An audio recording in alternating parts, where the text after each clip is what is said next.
You know, one of the great bonuses of being able to write something that's popular is that when you're a writer and you're sitting and you're typing these impulses, you have a almost chance of getting what you write. So when I'm sitting thinking, okay, the comedy of this is it's the gayest wedding you've ever seen. Could this wedding get any gayer? And then I thought, who would marry them? Well, Liza Minnelli. Why would Liza say yes to this? It's a law of physics. Anytime there's this much gay energy in one room, Liza manifests. The cherry on the sundae is that Liza Minnelli is in it, and she performs this wedding, and then she sings. We were all so excited that Liza was going to be in the movie. I think the stuff that Michael wrote for her was so funny. Weddings are serious. At least that's what I've heard. And vows 6, 7, 8. I'm a huge Liza fan. She could just show up and stand there and I'd be happy. But when I heard that she was going to do this number, I was like, wow. To have someone like Liza Minnelli perform in our film is just it's a once-in-a-lifetime thrill. The wedding is what opens the movie. It's the big set piece for the movie, and in many ways establishes this idea of pushing against tradition. Okay, it's a gay wedding. And then tradition really sneaking in, despite your best efforts to be unconventional. Every couple has the right to make their own rules. Well, not really. It's marriage. And so it's this gorgeous, massive, over-the-top, hugely expensive wedding. It was the wedding extravaganza. It's funny because we've done so many weddings, but every time we do it, it gets better and better and better. And I think this was like all the things that Michael Patrick ever wanted to do at a wedding, he got to do. Compared to the wedding that we had in the first movie, this is over the top, if you can imagine. Swans, that's all I want to say, swans. Zizzes. That was a swan. Yeah. We had swans swimming in a moat around us, which was very exciting. I think the costumes were particularly striking.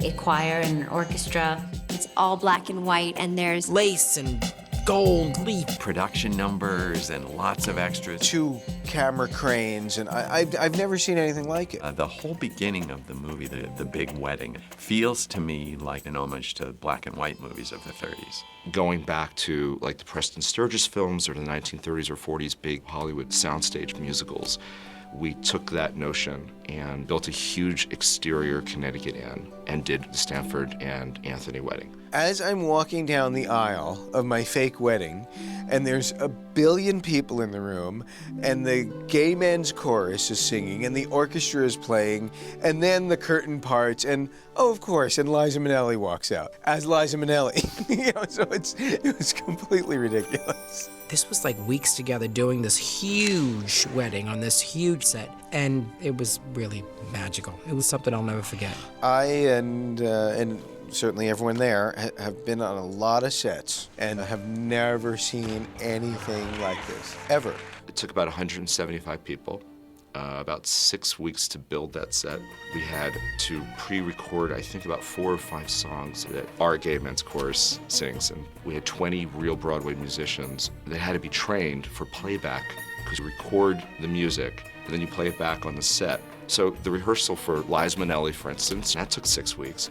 Everything took about 6 weeks for that one portion of the film. I mean, we built that entire Connecticut exterior like a movie studio, and Liza Minnelli came on the set, and she actually said to me, oh, I haven't seen a set like this since Papa. She was quite blown away by it. I think it reminded her of being a little girl again and watching her dad and her mom, you know, walking onto those big MGM sets. Liza? All right. And this is picture. Roll sound. It was one of the most amazing things I've seen in a really long time. Incredible, and she's tireless. Every day she was there, just giving it her all, every single take. And we shot that wedding for a really, really long time, and it never got old, that number. To see a legend like that, and to see how hard she had worked on the choreography and how funny and touching she was in the acting parts, it was an amazing experience. That was great for me, because basically I'm a dancer. You know, I started out like that. So I got Ron Lewis, who is the best choreographer in the world, period, and has done all the signature things that I've done.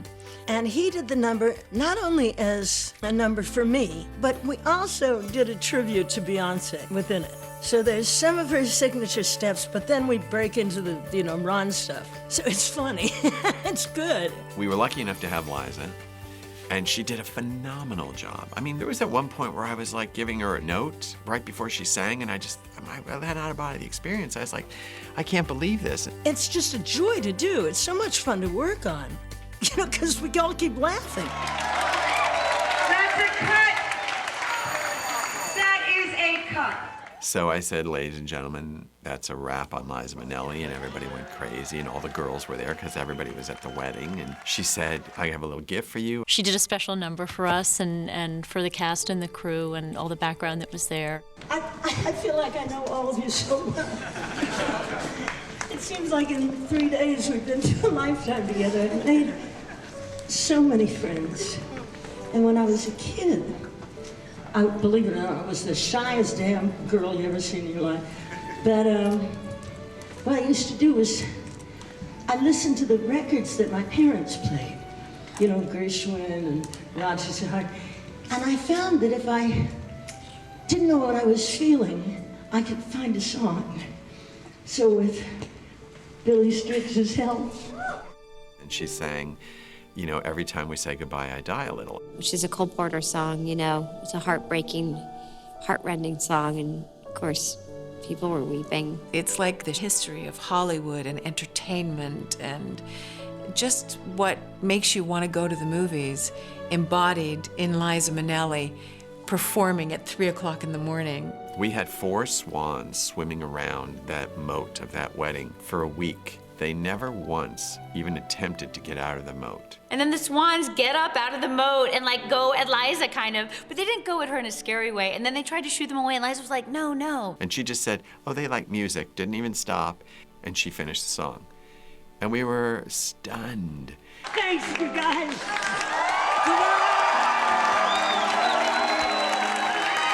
And Kristin Davis said to me, of course they got out, it was her swan song.